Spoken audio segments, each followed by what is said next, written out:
Good morning. I learned something this week that I want to share with you, and it has to do with ancient Jewish wedding customs.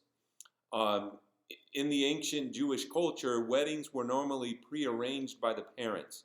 In other words, families would get together and they would say, I want my son to marry your daughter, and I want my daughter to marry your son. And there would be an agreement between the families that when the children are old enough to get married, that they would marry one another. Now, the couple themselves did have the right to refuse the person who was chosen for them by their parents. But that rarely happened. But what normally happened was this. When those two kids grew up and were at the age that they could get married, the man would go to the woman's house and he would offer her a cup. This cup was filled with wine. And he would say something like this. He would say, this cup represents a new covenant that I want to make with you.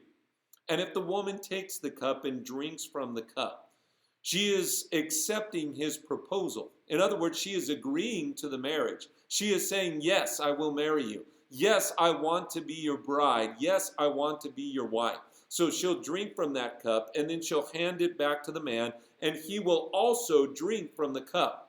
They are now officially engaged to one another. And then the man would say something like this. I am going to go back to my father's house and I am going to prepare a place for you.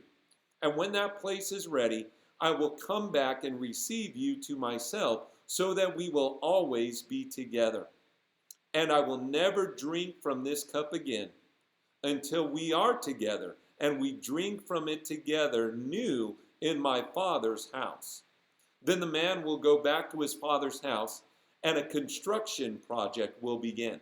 The man will actually begin building a room for him and his wife. Now, it might even be more than a room. He will be adding on to his father's house. He might build a whole wing onto the house. And that will be a place for him and his bride to live together and to raise their own children, their own family together. This building project could last for 3 weeks. It could last for 3 months. Or it could last for a year or 2 years or 3 years. Nobody really knew how long it would take the groom to prepare this place. But once the place was prepared, then he would go back to the woman's home and a wedding ceremony would take place. They would be married and then he would take his bride back home to live with him in that place that he had prepared for them. Now, knowing this, there are several things that should jump out at us from the New Testament. The Bible obviously teaches that the church is the bride of Christ. And when Jesus speaks about the church, Jesus often uses wedding language or betrothal language, marriage proposal language. For example, in John chapter 14, verses 2 and 3, Jesus says, in my Father's house there are many dwelling places. I go to prepare a place for you. And if I go and prepare a place for you, I will come again and receive you to myself, that where I am, there you may be also. This is wedding language. Jesus is preparing a place for his bride. Now, even in the context of the Lord's Supper, Jesus uses wedding language. I'm going to read from Matthew chapter 26. Verses 27 to 29. Matthew 26, verses 27 to 29. Jesus here is instituting the Lord's Supper. Jesus says, when he had taken the cup and given thanks, he gave it to them, saying, drink from it, all of you, for this is my blood of the covenant, which is poured out for many for forgiveness of sins. But I say to you, I will not drink of this fruit of the vine from now on until that day when I drink it new with you in my Father's kingdom. Jesus is proposing to his bride, and he's doing it in the context of the Lord's Supper. Jesus is saying, I'm offering you this cup, and this cup represents a new covenant that I am making with you. We take the Lord's Supper every first day of the week, and we drink from the cup. We drink the fruit of the vine.